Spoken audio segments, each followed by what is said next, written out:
Hi everyone, it's Sherry, and today I want to share a card with you that I made with Honeybee Stamps, Sweet as Honey.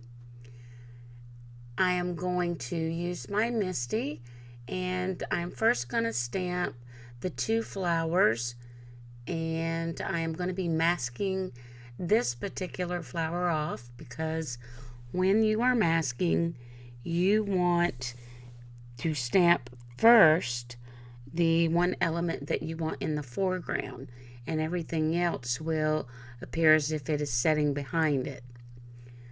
I'm just using a full stick post-it note here, actually a piece of one. I saved my little pieces and put them back on the stack. So I'm going to fussy cut that out, and then I'm going to bring in the smaller flower.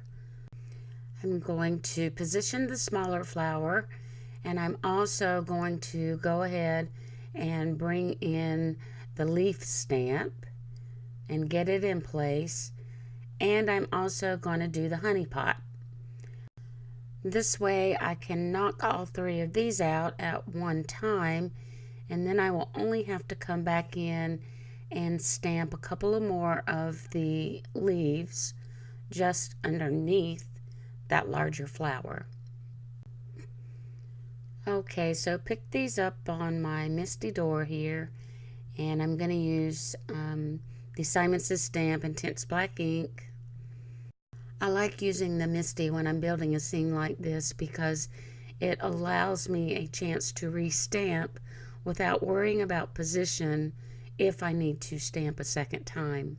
So you can see I stamped the two leaves underneath the large flower and remove my mask.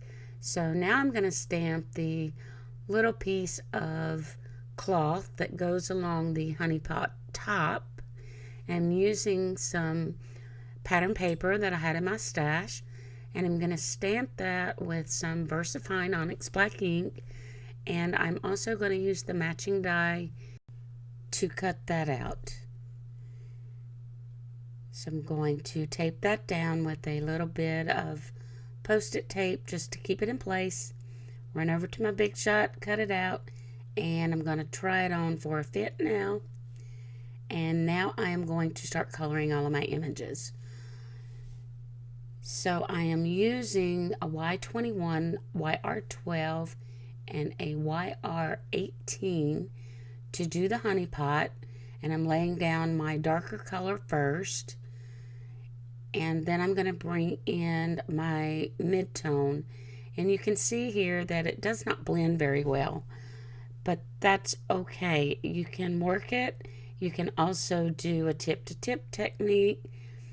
I would encourage you just to go with it and to just keep blending, give it a chance to dry, and come back and look at it a little bit later, which is what I did with this one basically. I was not really pleased with the blend in the beginning, but I kept working it, and these colors are pretty far apart as far as blending families. They are all part of the YR family, but they're still pretty far apart from one another. But I found that I was able to make them work. So now I'm going to be doing my leaves, and I'm just using two colors, my favorite YG03 and YG17.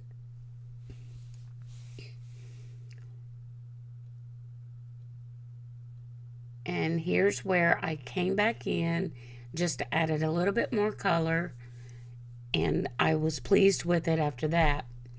So I'm bringing in some YG01 to do the center of these flowers. I wanted them to look like, or they may be, orange blossoms.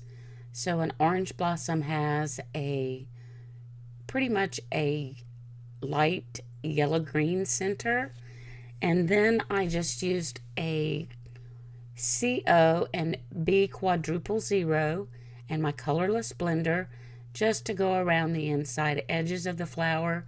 Even though it is a white flower, it is still going to have shadows and you want to give it just a little bit of color so that it doesn't just look totally flat.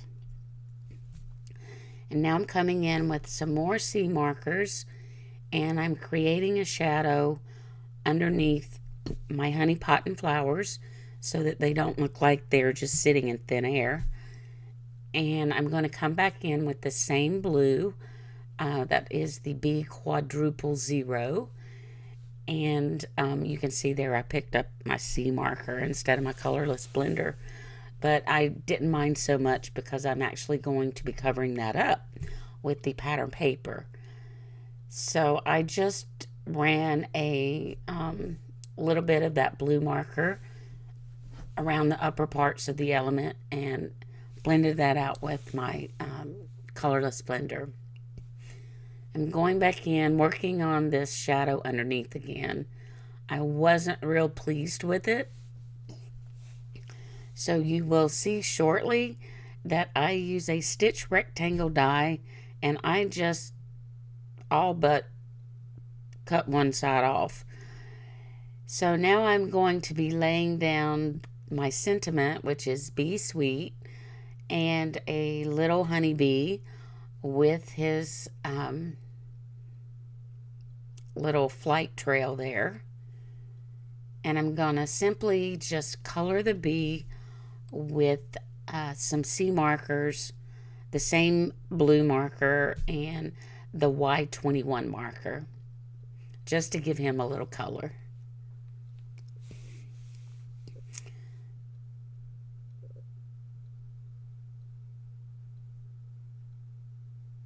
Just coloring his little stripes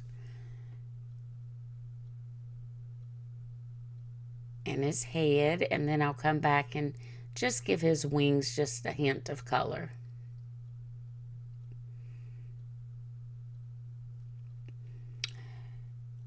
I also stamped the little bow tie that goes around the top of the honey pot lid, and I almost wish I would not have stamped it and cut it out, but I did, so I'm going with it.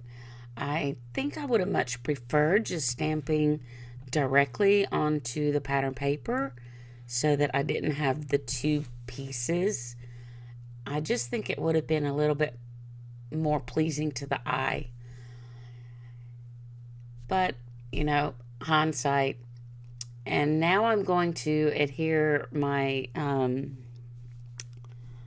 what is that? A lid cover, cloth lid cover. I don't know. I don't make honey or jams or jellies or whatever. But anyway, I'm going to adhere that down. And now's when I really decide I don't like that shading at the bottom on the one side of the honey pot. So I chopped it off. Yes, I did. And it actually, I went back over it again with the colorless blender and was able to tone it down. So in reality, I really didn't need to chop it off, but I did. So it is what it is at this point. You know, I'm just keeping it real. I cut out a piece of yellow cardstock that was in my stash using MFT's blueprint, I think number 27, and adhered everything to my card base. And that's it for the day. I really appreciate you stopping by, and I will see you again soon. Bye now.